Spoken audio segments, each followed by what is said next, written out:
20व्या शतकाच्या मध्यात देवनागरी म्हणजेच बालबोध शैली लिपीने ती बदलली. तोपर्यंत मराठी भाषा लिहिण्यासाठी ऐतिहासिकदृष्ट्या मोडी लिपी वापरली जात होती. मोडीमधून आधुनिक मराठी म्हणजेच देवनागरीमध्ये रूपांतरित करण्यासाठी सामान्यतः विशेष साधने, मानवी कौशल्य किंवा समर्पित शिक्षण संसाधनाची आवश्यकता असते. मोडीच्या कर्सिव्ह आणि विविध शैलीमध्ये लिहिलेले दस्तऐवज, प्राचीन पत्रव्यवहार किंवा कायदेशीर कागदपत्रे व्यावसायिक अनुवादक आणि तज्ज्ञांची अचूकता सुनिश्चित करण्यासाठी शिफारस केली जाते. हे तज्ज्ञ देवनागरी किंवा इंग्रजीमध्ये प्रमाणित ट्रान्स्क्रिप्शन प्रदान करू शकतात.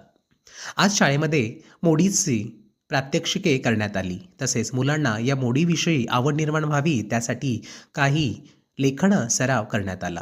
छत्रपती शिवाजी महाराजांच्या काळात मराठा साम्राज्यात मराठी प्रशासन आणि नोंदीसाठी मोडी लिपी ही जलद कर्कश लिपी होती, जी अधिकृत कागदपत्रे, जमिनीच्या नोंदी आणि शाही हुकुमांसाठी आवश्यक असलेली लेखन पद्धत होती.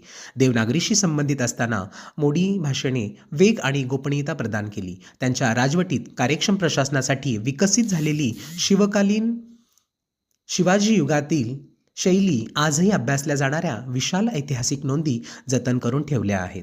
शिवाजी महाराजांच्या कारकिर्दीत मोडी लिपीचे काही प्रमुख पैलू आपणात दिसून येतात. जसं की ही सरकार आणि प्रशासनासाठी प्राथमिक लिपी होती, ज्यामुळे ती मराठा साम्राज्याची अधिकृत भाषा बनली.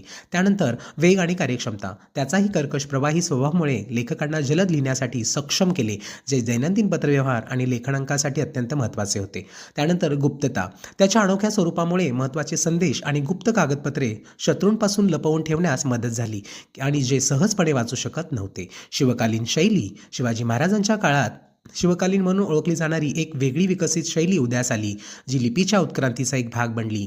त्यानंतर वारसा, मोडी लिपीमध्ये लाखो कागदपत्र अस्तित्वात आहेत, जी महाराष्ट्राच्या सांस्कृतिक आणि ऐतिहासिक वारशाचा एक महत्त्वाचा भाग आहेत, जी 20व्या शतकानंतर कमी होत गेली.